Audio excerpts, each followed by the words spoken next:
यदि आप लंबी बीमारी से बहुत परेशान हैं, आपका धन खर्च हो चुका है और आपको कोई रास्ता नहीं मिल रहा है, तो आप जीवन में एक बार यह प्रयोग करके देखिए।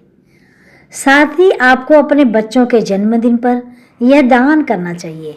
ये कौन सा दान है और इसका महत्व क्या है और हम कितनी बार कर सकते हैं, सभी महत्वपूर्ण जानकारी इस वीडियो में हम आपके लिए लेकर आए हैं। तुलादान क्या होता है और तुलादान कब कब कर सकते हैं, किसे करना चाहिए, तुलादान करने से कौन कौन से लाभ होते हैं, बहुत सारी बातें। तो नमस्कार, वेलकम टू माय चैनल। मैं हूं अर्चना शुक्ला। दोस्तों, तुलादान हमें ज़रूर करना चाहिए, लेकिन तुलादान करने के नियम क्या हैं हम सभी जानते ही नहीं हैं। तुलादान करने से हमारी कोई गंभीर बीमारी जिससे हमें छुटकारा नहीं मिल रहा है, डॉक्टरी सलाह तो हम लेते ही हैं और लेनी भी चाहिए, लेकिन इसके साथ में आपको यह दान भी करने का प्रयास करना चाहिए। वर्ष में कम से कम एक बार यह दान आप करें और अपने बच्चों के भविष्य को उज्जवल बनाना चाहते हैं, तो हम अपने बच्चों के जीवन में कोई बीमारी ना हो, कोई संकट ना हो, परेशानी ना हो, तो उनके जन्मदिन पर आप यह दान एक बार अवश्य करें। तो तुलादान में क्या होता है? ऐसा होता है कि एक तराजू में एक तरफ जिसका दान होता है, यानी जो व्यक्ति करेगा उसके वजन के बराबर दूसरे पलड़े में हम सामान रखते हैं, और सामान में बहुत सारे लोग अनाज, वस्त्र, आभूषण, बहुत सारी चीज़ें रखते हैं। या फिर आप सिर्फ सप्तधान भी कर सकते हैं, सप्तधान भी रख सकते हैं। सप्तधान्य का अर्थ है कि 7 प्रकार के अनाज आप रख सकते हैं, दक्षिणा रख सकते हैं। जैसे हमारा छोटा बच्चा होता है ना, जैसे बच्चों की छठी होती है, छठी का 12वां दिन जिसे बरही कहते हैं, या बच्चों का जन्मदिन दिवस हो, तो आप 10 साल तक के बच्चों का यह तुलादान अवश्य कराएं। यह बचपन का किया गया दान आपके बुढ़ापे तक में पुण्यकारी होता है, आपको रोग दोष से भी बचाता है। इसीलिए जन्म दिवस पर अपने बच्चों के लिए यह काम जरूर करें। और देखिए, बहुत सारे लोग तुलादान नहीं कर सकते, तो बिल्कुल आप परेशान ना हो। अपने बच्चे के वजन के 10वें हिस्से के बराबर, कि जैसे मेरा बच्चा छोटा रहता है ना, तो हम तुलादान कर लेते हैं। बच्चा 10 किलो का है, 5 किलो का है, 2 किलो का है, इस तरह से बढ़ती उम्र में उसका वजन बढ़ता है। लेकिन आपका बच्चा बड़ा हो चुका है, एडल्ट हो चुका है, तो जाहिर सी बात है कि उसका वजन भी बढ़ जाएगा। जैसे 50 किलो का है, 100 किलो का है, 60 किलो का है, तो हो जाते हैं बच्चे, तो हम वजन के बराबर दान करने की सोच भी नहीं पाते, क्योंकि तुलादान का अर्थ होता है आपके वजन के बराबर का दान। आप 10 किलो के हो तो 10 किलो का अनाज रखते हैं, या जो भी सामान आप रखते हैं दूसरे पलड़े में आपके वजन के अनुसार होता है। तो कैसे आप ज़्यादा वजन है उसका सॉल्यूशन, यानी कि आप कम चीज़ों में उसका लाभ ले सकते हैं, वो भी बताएंगे। लेकिन तुलादान में कौन कौन से अनाज रखते हैं और कब दान करना है, दिन में या फिर रात्रि में, आप थोड़ा सा इसको समझ लीजिए। देखिए, तुलादान हमें गंभीर बीमारियों से आने वाले परेशानियों से बचाता है, इसीलिए आपको करना चाहिए। अगर आप कर सकते हैं, ये बहुत अच्छी बात रहेगी आपके बच्चों के भविष्य के लिए। अब उसमें अलग अलग चीज़ें, जैसे कि सप्तधान्य, जिसे 7 प्रकार के अनाज कहे जाते हैं, तो सप्तधान्य मार्केट में मिलता है, आप ले लीजिए। लेकिन उसमें कुछ ऐसे अनाज रहते हैं जो खाने के योग्य नहीं रहते हैं, जैसे सामा के चावल रहते हैं। पहले के ज़माने में जो भी बहुत सारी चीज़ें होती थी, हमें नॉलेज भी नहीं है उतना, तो कुछ चीज़ें ऐसी हैं जो कि हम नहीं खा सकते हैं। तो आप अगर दान करेंगे ना, तो वो गौशाला में दान कर सकते हैं। अगर आप उस तरह के अनाज आप लेते हैं तो गौशाला में दान कर दीजिए। सप्तधान्य गौशाला में दान करना होता है, या आप मार्केट से खड़े अनाज लेकर आ सकते हैं। 7 प्रकार के अनाज, जैसे चने हैं, बाजरा है, ज्वार है ना, धान है, गेहूं है, मक्का है, भुट्टा है। और एक बात बताऊं, उसमें तिल भी रख सकते हैं, क्योंकि तिल का बहुत महत्व बताया गया है, तो आप तिल भी रख सकते हैं। देखिए, तिल जो है तैलीय पदार्थ है, लेकिन तिल का दान बहुत बड़ा माना जाता है। जैसे अभी माघ के महीने में है, तो इसलिए तिल सप्तधान्य में शामिल किया जा सकता है। तो इस तरह से 7 प्रकार के अनाज आप ले लीजिए। 7 प्रकार के अनाज 1-1 किलो 5 किलो बराबर मात्रा में ले सकते हैं, और कुछ अनाज कम ज़्यादा करके आप ले सकते हैं, जिसमें खड़ी मूंग भी हो सकती है। रही बात ये कि आपका बच्चा अगर ज़्यादा वजन का हो गया है तो कैसे, तो जैसे 50 किलो या 100 किलो देना मुश्किल हो जाता है अगर बच्चा हो गया है, एडल्ट हो गया है, तो कहना आसान है कि भाई उसके बराबर हम दान कर दें, लेकिन करना बहुत मुश्किल होता है।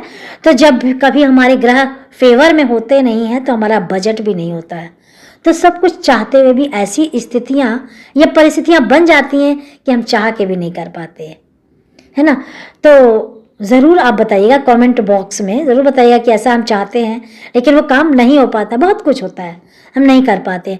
तो आप ऐसे में वजन के 10वें हिस्से के बराबर चीज़ें ले सकते हैं।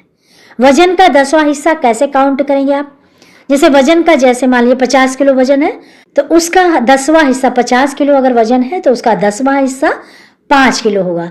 तो आप सप्तधान्य उसे दान कर सकते हैं 5 किलो में। अब तराजू है, तोलेंगे, रखेंगे, तो ऐसी वैदिक परंपरा के अनुसार आपकी तराजू की भी पूजा की जाती है, पुरोहित बुलाया जाता है, तराजू को सजाया जाता है एक तरफ, है ना, और एक तरफ जिस व्यक्ति का दान होता है उसको बिठाते हैं, और एक तरफ उसके बराबर, वजन के बराबर अनाज, सोना, चांदी, वस्त्र, आभूषण कुछ भी रख सकते हैं आप, है ना।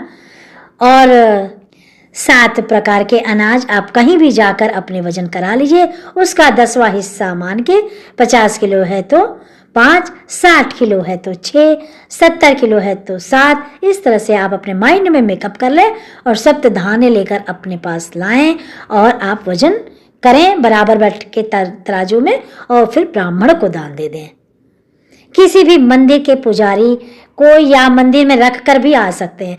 देखिए, मंदिर में दान करने के लिए जब भी आपको बोलते हैं तो उसका होता है कि देवी देवताओं के समक्ष उसको रख कर आते हैं, उन्हें हम समर्पित करके आते हैं। तो मंदिर से पुरोहित ले कोई, और उससे अब ज़्यादा चिंता का विषय नहीं होता है। दान भी सुपात्र को देना चाहिए, ये बात मान के चलिए। ऐसा नहीं कि भाई किसी गरीब को दे दिया, दान भी अगर दो तो सुपात्र को देना चाहिए। कुछ दान ऐसे होते हैं जो सुपात्र को देने होते हैं, तो इसलिए तुला दान आप मंदिर में करवाएंगे और मंदिर में रख कर आएंगे। मान लीजिए आप अपने सप्तधान्य जो है मार्केट में ऑलरेडी जो बना बनाया मिलता है ना, उसको अगर लेकर आए हैं, जो कि हमने बताया कि सब लोग नहीं खा सकते, तो वो जानवरों यानी गाय को खिलाने के काम आता है। तो आप सप्तधान्य वहां पर दान करें, और गौशाला में मतलब, और आपके घर के आसपास में गौशाला हो तो आपके या तो कोई जान पहचान के गाय को पाले हों, कोई जान पहचान का आदमी, तो वो गाय की सेवा करते हैं, तो उन्हें भी आप दे सकते हैं। लेकिन अपने घर में अपने घर की गाय को हम नहीं कर सकते, ये भी ध्यान रखिएगा। अगर हम गाय को अपना तुला दान करवा के गाय को देना चाहते हैं तो आप दूसरी जगह दे सकते हैं, मतलब कोई और सेवा कर रहा है वहां जाके, अपने वाले गाय को आप नहीं दे सकते। उसका कारण क्या है कि उसका सुख हम ही भोगते हैं। जो हमने दान दिया अब वो गाय खाती है, या तो हम मतलब गाय को हमें कोई दान या कोई उपाय करेंगे तो जो गाय का दूध है, गाय का गोबर है, गाय का ऑक्सीजन है, गाय का सब हम ले रहे हैं ना, तो वो हमारे घर की सुविधाएं मिल रही हैं, इसीलिए उसका पुण्य आप में बट जाएगा। इसीलिए अन्य किसी को जो दूसरे के हित में हो वहां पर दान करने की सलाह दी जाती है। तभी तो कहा जाता है, अक्सर जैसे पूछते हैं ना कि नवरात्रि में क्या अपनी घर की बेटियों को बिठा सकते हैं, जब हम कन्या जिमाते हैं तो क्या अपने घर की बहन बेटियों को बिठा सकते हैं, तो नहीं, ऐसा मना किया जाता है। अपने घर की बहन बेटियों को नहीं, अगर कुंवारी है तो, और विवाहिता है, ननद है, तो आप उनको दे सकते हैं, क्योंकि उनकी अब शादी हो चुकी है, वो अन्य घर में ससुराल में है, तो उसका सेवन वो वहां जाकर करेंगी, तो वो ब्राह्मण के रूप में पूजी जाती हैं। तो ऐसे में आप उनको दान पुण्य कर सकते हैं। ठीक है, तो तुला दान आपको पता चल गया होगा कि जन्म दिवस पर आप करें या बच्चे की छठी बरही तक करें, है ना, ज़्यादा अच्छा रहेगा। और जन्म दिवस के हफ्ते आगे पीछे भी कर सकते हैं, कोई प्रॉब्लम नहीं है। तुला दान हमेशा दिन में किया जाता है, रात्रि में नहीं। इस बात को ध्यान रखें कि तुला दान हमेशा दिन में किया जाता है, रात्रि में नहीं। तुला दान सप्तधान्य का या फिर कोई एक प्रकार के अनाज का भी आप ले सकते हैं, लेकिन उसके लिए पुरोहित से चुराना पड़ेगा। आपकी राशि के अनुसार कौन सा अनाज आपके लिए शुभदायक है, ये फिर आप पंडित जी से या ब्राह्मण से पूछ सकते हैं। खिचड़ी का भी दान कर सकते हैं तुला दान में, लेकिन वजन के बराबर या वजन के 10वें हिस्से के बराबर तुलादान में आपको सामग्री चीज़ें रखनी चाहिए और भूल कर भी अब उस चीज़ों का सेवन अपने परिवार में या फिर अपने घर के लोगों को नहीं करना चाहिए। तो मुझे उम्मीद है कि तुलादान से जुड़े सभी सवाल के जवाब आपको मिल गए होंगे। और तुलादान करने से क्या होता है, आपके जीवन में समृद्धि आती है, आपके रोग दोष समाप्त होते हैं, कर्जे से छुटकारा मिलता है, बहुत सारी परेशानियों से निजात मिलती है। आज की वीडियो यहीं तक, बस इतना ही। यदि आपको जानकारी थोड़ी सी भी हेल्पफुल लगे तो प्लीज़ वीडियो को ज़्यादा से ज़्यादा लोगों में शेयर करिएगा। आने वाली वीडियो के लिए सब्सक्राइब करें। मिलते हैं एक नई जानकारी के साथ नए वीडियो में। तब तक अपना और अपने परिवार का ख्याल रखें।